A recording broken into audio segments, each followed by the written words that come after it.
Ļoti bieži mēdz sacīt, ka Krišjāns Valdemārs ir 19. gadsimta izcilākais latvietis.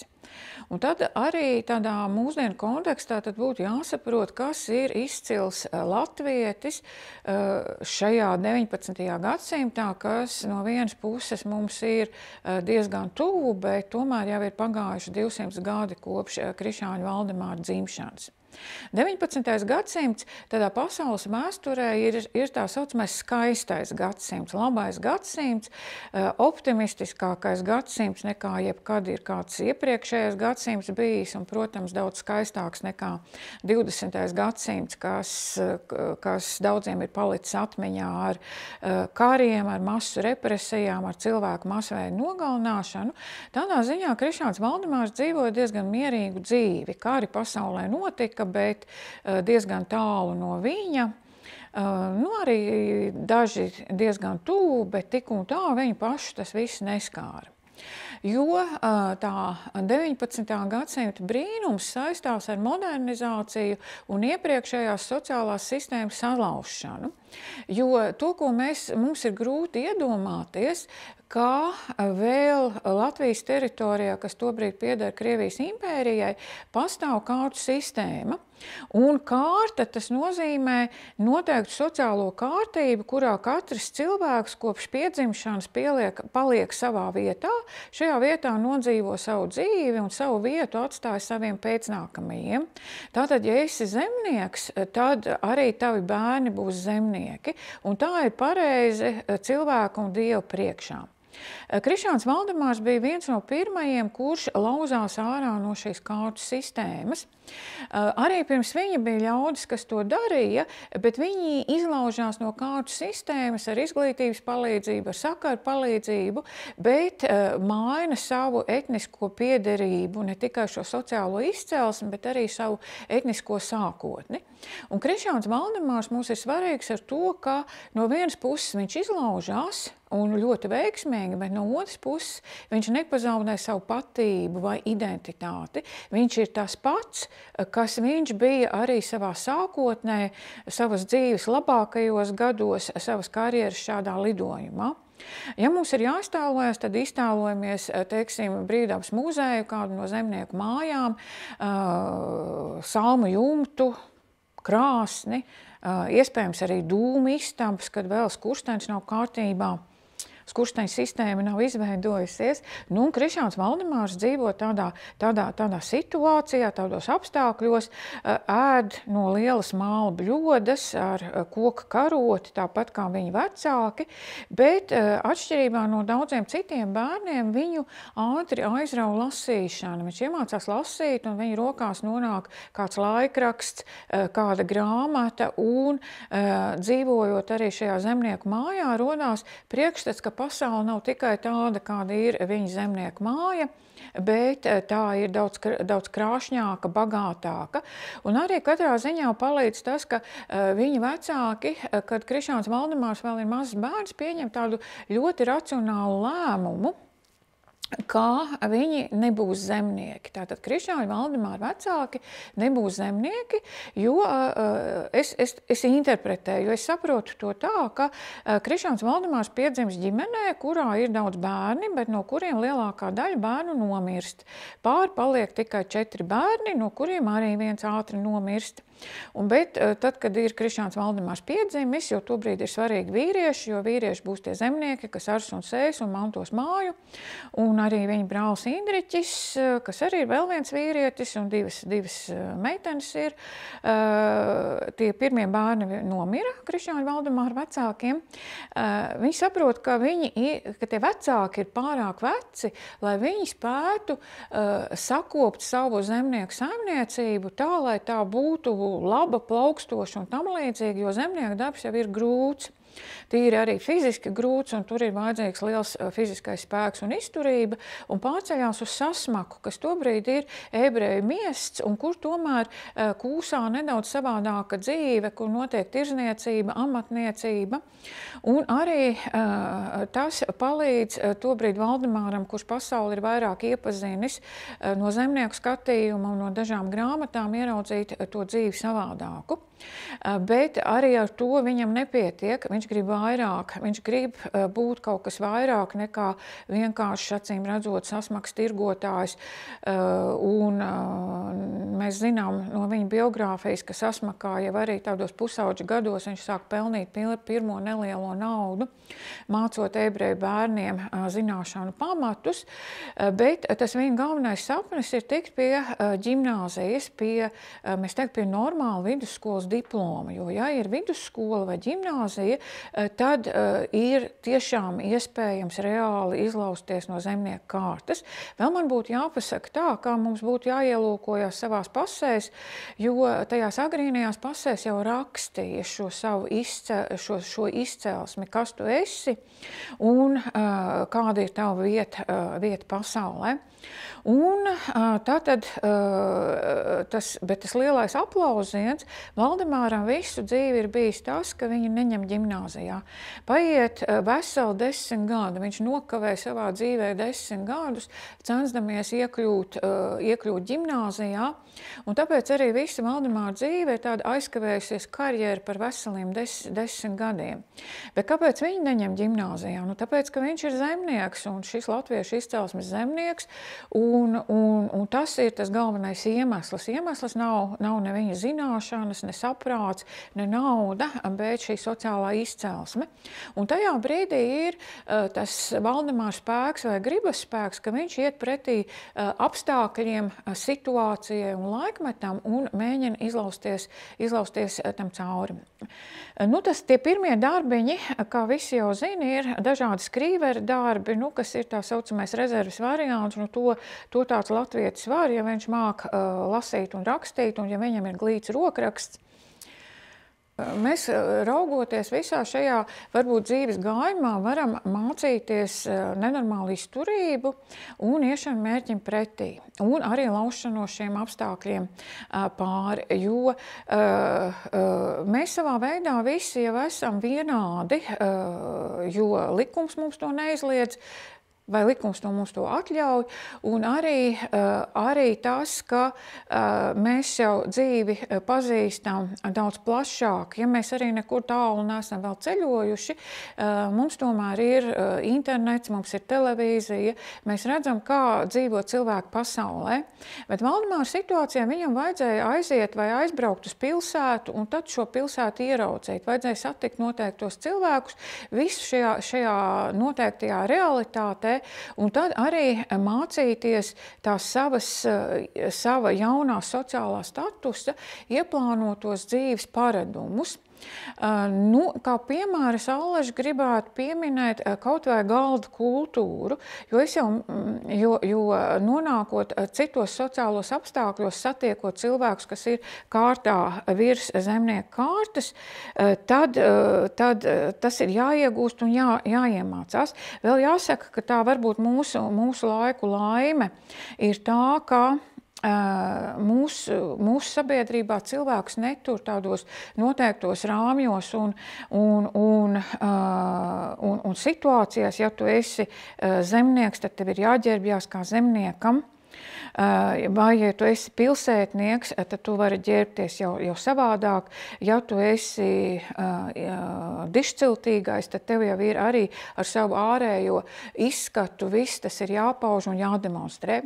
Valdemāram nebija, protams, nekādas izredzes kļūt par dišciltīgo, tātad piederēt privileģētajiem slānim, kuram ir iespēja lemt par cilvēku dzīvi, bet ar izglītības palīdzību viņam jau ir iespējams kļūt par tā saucamo sīkpilsoni, tātad cilvēku, kas nav zemnieks, kas var dzīvot pilsētā, nodarboties ar dažādiem amatiem un tādā veidā arī sevi attīstīt. Tātad, protams, tas Valdemāra piemērs ir ārkārtīgi skarbs un arī varbūt ļoti, ļoti grūts. Un arī varbūt tādā tīri skolas situācijā, ja mēs skatāmies uz šo Valdemāra lielo izraušanos, izlaušanos pasaulē, tātad šo Liepājas augstāko apriņu skolu, kurai ir ģimnāzijas tiesības, kur beidzot ar tādu ģenerālu gubernatoru Suvoro protekciju viņš nokļūst, kas arī ir tāds kā stāsts, leģenda, ka ar vienu cilvēku var notikt kaut kas pilnīgi brīnumains. Tad iedomājieties, ka jūsu klasē atnāk kāds puisis, kas ir 10 gadus par jums vecāks, kurš ģērbjās pavisam dīvaini, tā kā cilvēki ne no jūsu aprindām, bet vienlaikus mācās ārkārtīgi labi, visu padara, visu paveic, bet ir tā saucamais svešais, nepieņemtais, dīvainais. Mēs tā kā saprotam no tādām nelielām piezīmēm Valdemāra paša izteikumos un viņa laika biedra raksturojumos, ka skolā viņam darīja pāri. Mēs varam mācīties šo prasmi izturēt mobbingu, spiedienu un iet uz mērķi un vienlaikus arī palikt pašam. Bet arī no šī sociālā, etniskā un vienlaikus arī no nāciju tapšanas viedokļa ir svarīgs tas nākamais solis, kas ir arī leģenda, kas ir aprakstīta katrā skolas mācību grāmatā, ka Krišjāns Valdemārs, mācoties Tērbatas universitātē, pie savas istabas durvīm piestiprina vizītkārti Krišjāns Valdemārs, kamerāliju students, tātad tautsaimniecības students un latvietis. Tātad saglabājot šo etnisko piederību, jo arī savos vēlākos rakstos viņš raksta, ka nācija vai nācija ir svarīga un tautā ir svarīga un tauta var tapt tikai tad, ja mācītie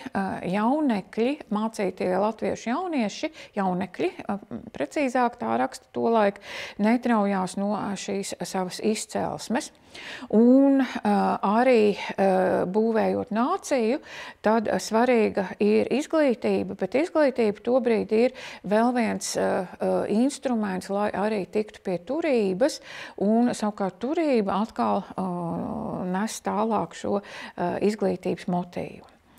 Kas vēl ir svarīgi? Vēl ir svarīgi izmantot laikmetu. Jo, kā jau es teicu, 19. gadsimts ir šis attīstības, optimisma un pārmaiņu laiks, un arī tā situācija, kurā ir Krišjāns Valdemārs, proti Krievijas impērija, 19. gadsimta vidus un 19. gadsimta otrā puse ir Krievijas impērijas pārmaiņu laikmets, un jāsaka, ka Krišjānam Valdemāram ļoti veicās tajā ziņā, ka Krievija zaudēja Krimas karā, ir sagrauta un arī ir sagrauta Krievijas gan militārā, gan arī slikti ir ar tirzniecības floti. Un tobrīd Krievijas augstākās aprindas, proti gan ķeizars, gan ministri saprot to, ka, lai izrautos Krievijas impērija no milzīgās atpalicības un izolācijas pasaulē, ir nepieciešams arī ekonomiskais uzrāviens, bet, lai tas noteiktu, ir jāveic ļoti daudz reformas. Un Valdemārs trāpa reformu laikmetā, kad var radīt jaunas lietas. Ne tikai, mēs šobrīd teiktu, ka tas ir arī tāds inovāciju laikmets, kad var rēķināties un domāt par jaunām tehnoloģijām. Protams, ka šobrīd mums šķistu smieklīgi, ka burinieks Krievijas impērijai tobrīd ir šī jaunā tehnoloģija, bet tie ir šie 200 gadi atpakaļ.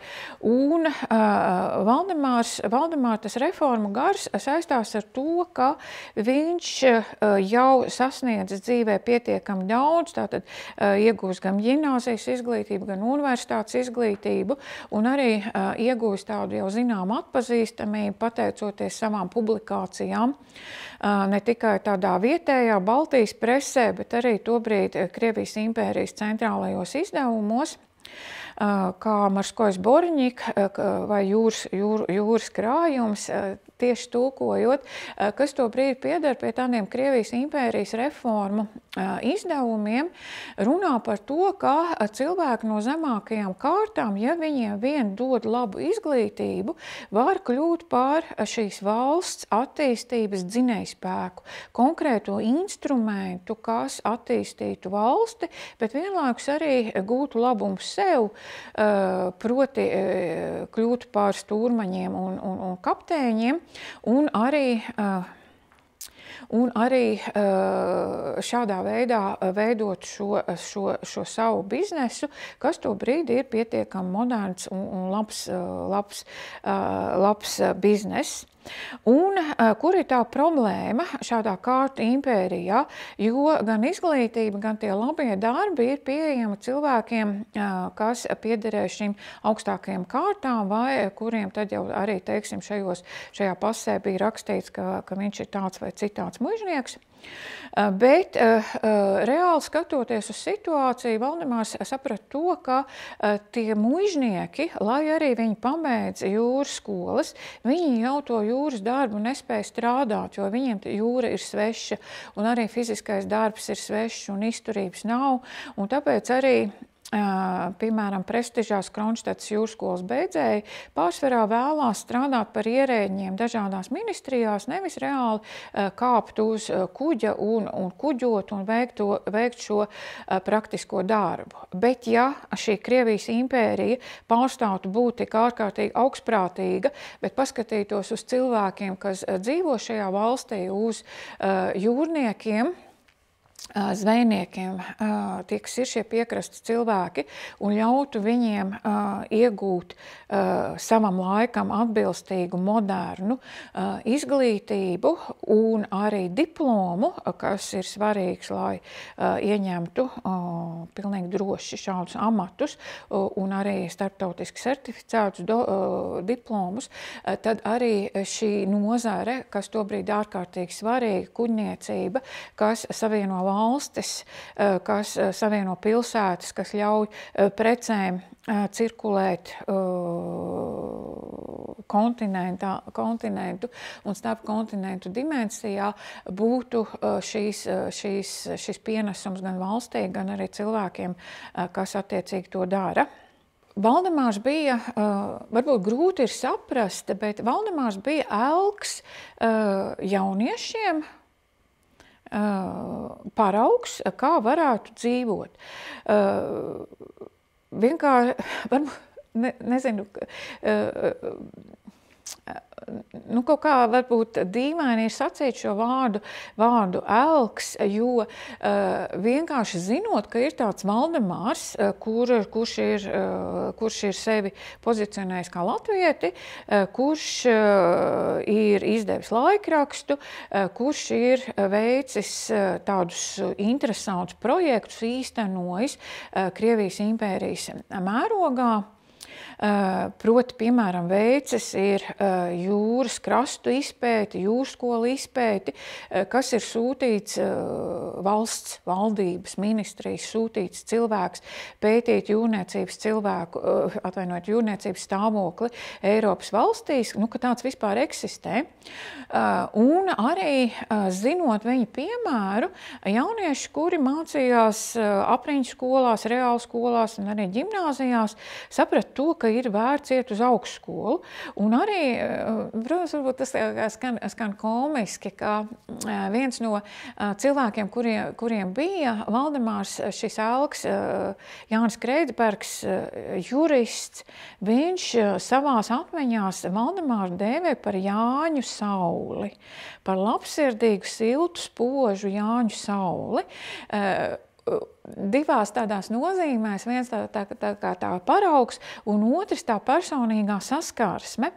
Jo tie jaunie cilvēki, kas nonāk Valdemāra tūmā, piemēram, tas pats Jānis Kreidsbergs, viņš nonāk Maskavas universitātē, viņš saka, tā pirmā saskarsme ar tādu Valdemāru, ka viņš tāds vienkāršs, it kā liela augumā, varbūt diezgan plecīgs, bet tāds ar klusu balsi, kur ir tas viņa šarms un spēja aizraut, un ka tajā pirmajā uzmetienā tas priekšstats, ka viņš ir tas lielais elks, tā kā sagrūst, bet tas šarms ir tās viņa sarunas ar konkrēto jauno cilvēku, motivācija, ieinteresētība, spēja saprast cilvēku un arī kaut kādā mērā suģestēt, būt centīgam, būt censonim un virzīties uz priekšu. Tātad viens ir šis paraugs. Un otrs ir arī tādas varbūt konkrētas darbības, kas arī ir diezgan plaši zināmas, tātad rosināt cilvēkus kaut ko darīt konkrēti. Nu, kaut vai šī ļoti zināmā leģenda par Krišjānu Baronu kā dainu kārtotāju. Krišjāns Barons arī, kurš ir 10 gadus jaunāks par Valdemāru, allaži ir arī bijis tādā Valdemāra pēnā, kur viņš ir sagādājis viņam tādu vai citādu darbiņu katrā konkrētā veidā, bet redzot to, kā Krišjānim Baronam ir dotības pacietīgi, klusi strādāt un arī prasme sistematizēt, tad tieši viņš redz to labāko dainu vācēju, jo dainu vākšana jau tieši tajā konkrētajā laikā ir ārkārtīgi svarīga, jo norisinās pārēj no tautas mutvārdu kultūras jau uz tautas rakstisko kultūru, un tas, kas ir uzrakstīts, tas jau nekur nepazūd, bet pārējot rakstos iegūst šo mūžības formu. Un arī tīri tādā parauga veidā jauniešiem tad tie, kas nonāk tajā vietā, kur Valdemārs dzīvo, man tā ir Pēterburga, bet pārsvarā tomēr Maskava, jo Maskavas universitāte kļūst par pievilcīgu universitāti daudziem latviešu censoņiem. Norisinās šie latviešu vakari, literārie vakari, un tad viņi visi tur kopā, arī Valdemāra kundzes vadībā, kurai ir jau augstāko kārtu manieres, jo tām viņa pieder, arī šie jaunieši tiek slīpēti, lai viņi slīpēti manierēs, uzvedībā, kultūras lauka pārzināšanā, lai viņi spētu funkcionēt sava laika sabiedrībā un patiešām būt moderni un vērtīgi cilvēki. 19. gadsimts arī bija straujais laikmets, jo tobrīd mums šķistu, ka tas ir tā kā jocīgi, dīvaini, kas tad viņiem ir ātrums. Bet tolaik ātrums nozīmē pārsēsties no zirga vilcienā. Jo dzelzceļš vai vilciens šķita, dzelzceļš vispār kaut kas super, kaut kas no tērauda un kaut kas no metāla un tādas mājiņas uz riteņiem un ripo ārkārtīgi ātri un nav nekādu gandrīz putekļu, un arī tas žigli sasaista attiecīgi tās vai citas pilsētas, un ir iespējams no Rīgas ātri nokļūt Daugavpilī un tad Maskavā un tad Pēterburgā, un tad dzīvē iestājās pilnīgi cits ātrums. Un arī tobrīd jau arī pateicoties tādam avīžniecības uzplaukumam ir ārkārtīgi daudz informācijas. Atmiņās tiek rakstīts, ka Valdemāra paskastītē katru dienu bija 20 laikraksti. Iztēlojoties laikrakstu, dažs 4 lapas biezs, cits 10 lapas biezs, un tur ir daudz informācijas slējas, kas principā ir tas pats, kas šobrīd mums tā vai cita sociālo mēdīju platforma, kur arī tāpat tās ziņas iet viena pēc otras. Valdemāra fenomēns bija prasme ātri strādāt ar informāciju, to pārstrādāt citiem pieejamākos, vienkāršākos, kompaktākos sacerējumos un vienlaikus arī ar šo informāciju dalīties. Dažkārt tiek teikts, ka dienā Valdemārs saņēma 100 vēstules, iztēlojamies mēs sev aptuveni 100 dažādus postus vai ziņas un arī kaut kādā mērā puslīdz atbildēt uz tām, un arī ļoti maz, kas ir saglabājies no šīs milzīgās sarakstes. Tātad prasme strādāt ar informāciju, bet atšķirībā no mums, kur mums ir gaisma vai elektrība, Valdemāram nekā tāda nebija. Viņa šie sākotnējie dzīves laiks paiet diezgan lielā tumsā vai rēķinoties ar noteikto dienas gaismu, un mūsdienās mēģinam iztēloties savu gaišo istabu, vai arī paņemam sveci vai kādu citu gaismekli un noliekam uz galda. Kāds ir mūsu gaisma, kāds ir viņa, nevis mūsu, bet viņa gaismas laukums, kurā eksistēt un arī attiecīgi strādāt. Bet varbūt vēl viena tēma, kā saglabāt sevi, ir šis, ko vienmēr laika biedri par Valdemāru ir sacījuši, ir viņa nenormālais gribspēks. Jo arī šobrīd mēs skatāmies uz Krieviju, uz tur atzimušo autoritārismu, uz cilvēku kontroli, bet Valdemāra laikā jau bija tas pats, tikai varbūt citādākās formās. Jo Krievijas impērija tobrīd bija žandarmēriska valsts, tā ir politiskā policija. Šobrīd arī mēs varam runāt par dažādiem Krievijas šiem federālajiem dienestiem, kas kontrolē cilvēkus, izseko, arī dažus noindē. Valdemāra situācijā arī bija šī pirmā saskarsme ar policeisku valsti, jo tas, ko mēs runājam, tur latviešu nācija, tur jaunatvieši, tur latviešu laikrakstu un tur tā zemāko kārtu cilvēki par kaut ko kļūs, tas jau negāja, tas nebija pašsaprotami, pret to bija ārkārtīgi liela opozīcija un pretestība. Un arī jau studiju laikā Valdemārs nokļūst šajā žandarmērijas uzmanības laukā. Un es nezinu, vai viņš, protams, pats pamanīja, bet viņam arī seko līdzi šis policijas aģents, kurš sastāda ziņojumu par viņu, kas viņš tāds ir. Un šajā ziņojumā var rakstīt, varbūt šobrīd tas izklausās smieklīgi, ka Valdemāra prāts var būt, žandarmiem tā šķita, politiskai policijai tā šķita, ka viņa prāts varbūt nav nemaz tik spošs, bet izteikts ir viņa gribspēks. Bet arī tālākajos gados, kad Valdemāra izdotais laikraksts Pēterburgas avīzes runā par to, ka latvieši ir tauta, kas mums šobrīd šķiet pašsaprotami. Latvieši ir tauta, latvieši ir nācija, tā ir nācija, kurai ir valsts, bet tajā mirklī, kad tas tiek rakstīts, tad tas pievērš šo žandarmērijas uzmanību un arī notiek izsakošanas. Valdemārs mēģina norganizēt zemnieku pārceļošanu, pārdot viņiem zemes. Tas ir ļoti smags stāsts, smaga nelaime beigās Valdemāra biogrāfijā, bet tad ir arī klāt šī pati policija, un Valdemārs tiek pratināts. Viņam tiek teikts, ja nepārstāsi iestāties par latviešu interesēm, nokļūs Sibīrijā. Vai tas ir reāli? Jā, tas tajā laikā bija reāli, jo politiskos opozicionārus tur nosūtīja. Valdemāram uz ilgu laiku tiek aizliegts iebraukt Baltijas gubernijās. Mēs varam iztēloties, kā tas ir cilvēkam, kurš nevar atbraukt uz mājām. Reāli viņš arī nevar atbraukt uz tām mājām, kas bija pēc tēva nāves pārdot īpašumus un tam līdzīgi. Durvis uz dzimteni ir slēgtas.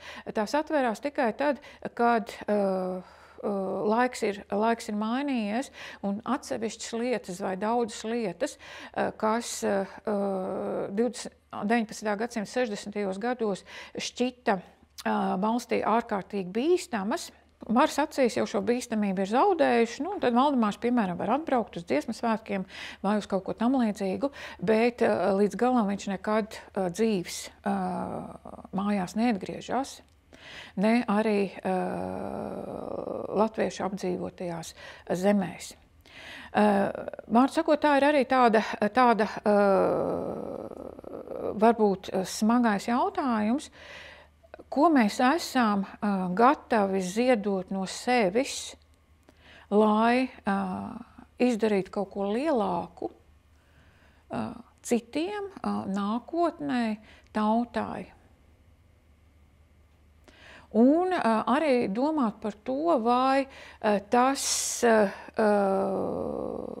ir to vērts no cilvēciskā viedokļa.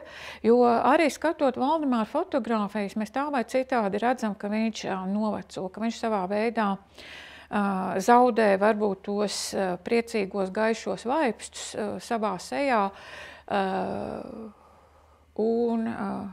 Nezinu, kāpēc, bet Valdemāra pēdējās fotogrāfijas man liekas, ka runa ir par tādu drūmu vīrieti, kaut gan pēc viņa biogrāfijas un pēc viņa dzīves stāsta viņš ir dzīvojis un strādājis pilnīgi savādāk ar šo optimismu, ar savu veidu tādu paļaušanos uz nākotni un uz to, ka dzīve pilnīgi visiem, arī tiem zemajiem cilvēkiem, arī tiem latviešiem, kas vēl joprojām ir tikai zemnieki, ka tā būs pilnīgi savādāka. Laikabiedri vienmēr saka, ka Valdemārs bija ārkārtīgi vienkāršs cilvēks, un arī viņa darba istaba bija ārkārtīgi vienkārša. Tur bija viens liels galds, uz kur stāv laikraksti, vēstules, grāmatas, un tad viņam bija rakstām pults, pie kuras viņš rakstīja, daži krēsli. Valdemāram esot bijis stīva mugura, un tāpēc viņš pārsvarā ir rakstījis stāvot kājās, un arī salīdzinoši vienkārši gulta. Laikabiedri saka to, ka viņam ir garšojuši vienkārši ēdieni, un arī tas lielākais kārums ir esot bijusi sviestmaize ar desu. Un Valdemārs nav lietojis alkoholu, bet viņam ir garšojis alus, un alus kausus viņš ir labprāt tukšojis, bet ļoti arī tādās mērenās robežās. Valdemārs ir kritizējis studentu korporācijas par pārmērīgo dzeršanu, jo uzskatījis, ka tā ir lieka laika pavadīšana un lieka spēku šķērdēšana, bet vienlaikus atzinis to, ka arī lietojot alkoholu, ir iespējams labi izveidot sakarus un savā starpā komunicēt. Vienmēr arī laikabiedri saka to, ka neraugoties uz to, ka Valdemāram jau ir labas attiecības ar augstāko kārtu cilvēkiem, un tādi cilvēki viesojās viņa mājās, vienmēr viņa uzvedībā varēs redzēt to, ka viņam nav bijis guvernantes. Tas nozīmē, ka atšķirībā no daudziem augstmaņiem viņš bija savās kustībās, manierēs stīvāks, neveiklāks, jo tā laika šis normatīvs nozīmē to, ka tās manieres tika izslīpētas no bērna kājas, ja tu kļūdies, nepaņem nepareizo dakšiņu, tad guvernanti sit pa nagiem un saka, ka ēd un uzvedies pareizi. Par tādu laikmetu anekdoti ir kļuvis tas, ka kādā pasākumā Valdemārs ir sajaucis servieti ar mutautiņu un tātad noslaucījis muti ar servieti, ne tā kā vajadzētu. Es domāju, varbūt mūsdienās tas nav ārkārtīgi svarīgi, bet tā tas ir gadījies vai parādījies. Tā kā Novgorods pēc Valdemāriem bieži bija parādu, tad arī tā iztikšana un tās mītnes nebija pārāk spožas. Valdemāram pašam savu bērnu nebija, bet sievai ļoti gribējās, lai bērni būtu, un Valdemāri vairāk kārt pieņēma audžumeitas. Man jāsaka, arī tas laikmets ir tāds, ka tomēr tā bērna dzīvība ir ļoti trausla, un veselas divas pirmās audžumeitas nomirst ar tādām bērnu infekcijas slimībām, un tad Valdemāra kundze paņēma tādas trūcīgas angļu ģimenes, kas arī dzīvo Maskavā, vienu meitenīti un pēc tam arī viņas māsu, un ģimenē ir divas mazas meitenes. Un arī redzat, arī laikmets pilnīgi cits un mirstība cita, jo no šīm divām meitenītēm ilgāku mūžu pieredz Estere, kura arī jau izveidojoties Latvijas valstī, kļūst par Latvijas Republikas pilsoni. Un viņai ir Latvijas Republikas pilsoņa pase, un 20. gados viņa izstāsta presē dažas savas atmiņas par dzīvi pie Valdemāriem. Viņa saka, ka, protams, viņa nekā daudz neatcerās, jo viņai bija 12 gadi, kad nomira Krišāns Valdemārs, bet viņi atcerās to, ka Valdemārs ļoti labi saprata bērnus. Valdemāra kundze teica bērniem, lieciet Valdemāru mierā, viņam ir daudz jāstrādā, bet bērni, viņa kopā ar māsu, abas viņas lauzās pie Valdemāra, lai ar viņu pavadītu laiku kopā, jo viņš ir pratis sarunāties ar bērniem, ko nav pratusi viņa kundze. Un tie skaistākie mirkļi ir saistījušies ar to, ka viņš ir paņēmis abas meitenes padusē un griezis viņas apkārt, riņķojas ar meitenēm pa istabu. Un arī šī Estere atcerās, ka vienreiz Valdemāram nokritus parūka. Un tā viņa ir uzzinājusi, ka Krišānim Valdemāram ir parūka, jo kundze to ir ārkārtīgi slēpusi un rūpējusies, lai neviens par to neuzzinātu.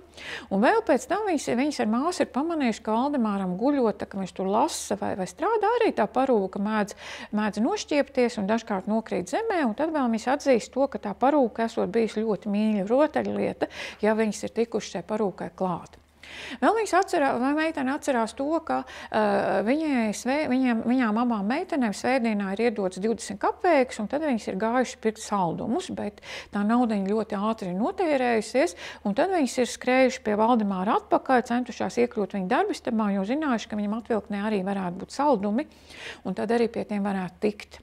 Un vēl viena tā skaistā atmiņa ir gājiens uz zooloģisko dārzu. Tad, kad Valdemāra kundze bija aizbraukusi uz Rīgu, Valdemārs bija viens pats, tad viņš kopā ar meitenēm ir gājis uz zooloģisko dārzu, un tur viņas vēlā vakarā esot noskatījušās teātra izrādi.